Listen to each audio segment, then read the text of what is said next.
पिछले कुछ वर्षों में हमने देखा है कि दुनिया भर में आई स्वास्थ्य चुनौतियों ने सबसे पहले हमारे फेफड़ों पर ही प्रहार किया है। कोरोना, स्वाइन फ्लू, सार्स और मर्स जैसे आधुनिक वायरसेस के प्रकोप ने यह साबित कर दिया है कि हमारा श्वसन तंत्र कितना संवेदनशील है। सांसों का ये तंत्र, जो हमारे जीवन का आधार है, इन संक्रमणों की चपेट में आकर कई लोगों के लिए जानलेवा साबित हुआ। आज के इस दौर में जहां प्रदूषण और नए तरह के वायरस लगातार हमारे फेफड़ों को कमजोर कर रहे हैं, उनकी सेहत का ख्याल रखना अब केवल एक विकल्प नहीं बल्कि एक अनिवार्य आवश्यकता बन गया है। आज के इस वीडियो में हम किसी दवा की नहीं बल्कि अपनी प्राचीन विरासत आयुर्वेद, योग और प्राकृतिक चिकित्सा यानी नेचुरोपैथी की बात करेंगे, जिससे हम अपने फेफड़ों को फौलाद जैसा मजबूत बना सकते हैं। आयुर्वेद, फेफड़ों का प्राचीन सुरक्षा कवच। चलिए शुरुआत करते हैं दुनिया की सबसे पुरानी चिकित्सा पद्धति आयुर्वेद से। आयुर्वेद में हमारे श्वसन तंत्र को प्राण स्रोत कहा गया है, यानी वो रास्ता जहां से जीवन ऊर्जा बहती है। इसे मजबूत करने के लिए हमें बस अपनी रसोई में झांकने की जरूरत है। रोज सुबह आप तुलसी, अदरक, थोड़ी काली मिर्च और दालचीनी का एक गर्मा गर्म काढ़ा तैयार करें। ये केवल एक ड्रिंक नहीं है बल्कि आपके फेफड़ों में जमा कफ और टॉक्सिन्स को बाहर निकालने का सबसे शक्तिशाली तरीका है। अगर आपको अक्सर गले में खराश या फेफड़ों में भारीपन महसूस होता है तो मुलेठी का एक छोटा सा टुकड़ा चूसना शुरू करें। ये फेफड़ों की नलियों की सूजन को जादुई तरीके से कम करता है। और सबसे जरूरी बात जिसे हम अक्सर भूल जाते हैं वो है एक प्राचीन पद्धति, नस्य क्रिया। रात को सोते समय नाक के दोनों छिद्रों में 2-2 बूंद शुद्ध गाय का घी या अणु तेल डालें। यह आपकी नाक के अंदर एक सुरक्षा परत बना देता है, जिससे प्रदूषण और बारीक वायरस सीधे आपके फेफड़ों तक नहीं पहुंच पाते। आयुर्वेद से शरीर को भीतर से शुद्ध करने के बाद अब बारी आती है उस शक्ति की जो हमारे फेफड़ों की कार्य क्षमता को कई गुना बढ़ा सकती है। जी हां, हम बात कर रहे हैं योग और प्राणायाम की। योग और प्राणायाम, सांसों का विज्ञान। क्या आप जानते हैं कि हम अपनी भागदौड़ भरी जिंदगी में अपने फेफड़ों की क्षमता का केवल 30% ही इस्तेमाल करते हैं, बाकी हिस्सा धीरे धीरे निष्क्रिय होने लगता है।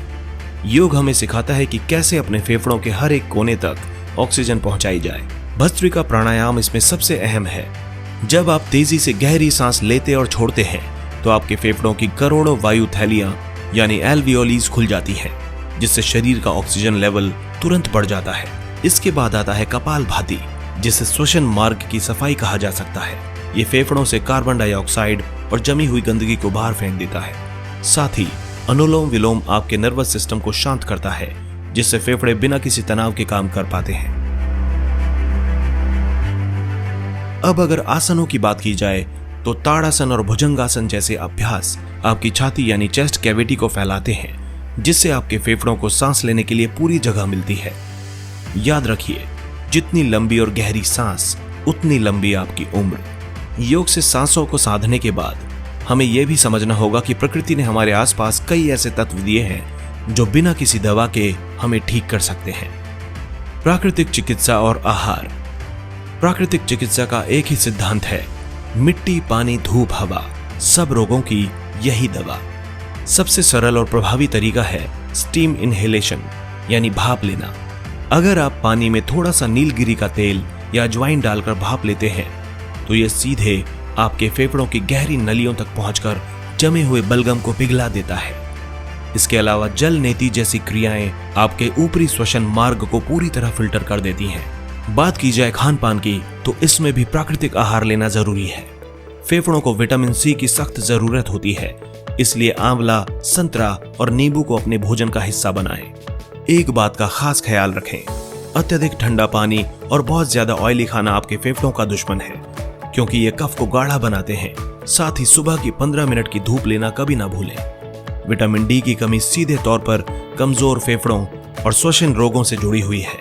लेकिन दोस्तों, ये सभी नुस्खे और योगाभ्यास तभी पूरी तरह असर करेंगे जब हमारी पूरी जीवन शैली यानी हमारा लाइफस्टाइल भी इन बदलावों का समर्थन करे। होलिस्टिक लाइफस्टाइल, एक सुरक्षित भविष्य। होलिस्टिक लाइफस्टाइल का मतलब है अपने शरीर की लय को समझना। आज के दौर में प्रदूषण से बचना मुश्किल है, लेकिन नामुमकिन नहीं। अपने घर के अंदर स्नेक प्लांट या एलोवेरा जैसे एयर प्योरीफाइंग पौधे लगाएं, जो रात में भी ऑक्सीजन देते हैं। पूरे दिन में जब भी याद आए कम से कम 5 बार डीप ब्रीदिंग करें। यह आपके दिमाग और फेफड़ों दोनों को रीसेट कर देता है। इसके अलावा नींद को कभी भी नजरअंदाज ना करें। जब आप गहरी नींद में होते हैं तभी आपका शरीर फेफड़ों के डैमेज सेल्स को रिपेयर करता है। और आखिरी बात, खुद को हाइड्रेटेड रखें। पानी आपके शरीर के म्यूकस को पतला रखता है, जिससे फेफड़ों को साफ करने में आसानी होती है। अगर आप आयुर्वेद, योग और इन प्राकृतिक आदतों को मिला दें तो आप अपने फेफड़ों के चारों ओर एक ऐसा सुरक्षा कवच बना लेंगे जिसे कोई भी आधुनिक वायरस आसानी से भेद नहीं पाएगा। दोस्तों, हमारे फेफड़े हमारे शरीर का इंजन है। अगर हम आज आयुर्वेद और योग के छोटे छोटे बदलाव अपनाएंगे तो भविष्य में आने वाले किसी भी वायरस का मुकाबला हमारा शरीर डटकर कर पाएगा। उम्मीद है ये जानकारी आपके काम आएगी। इस वीडियो को अपने परिवार और दोस्तों के साथ शेयर करें, क्योंकि सांस है तो आस है। कमेंट में बताएं कि आप इनमें से कौन सा उपाय पहले कर रहे हैं। स्वस्थ रहें, सुरक्षित रहें। धन्यवाद।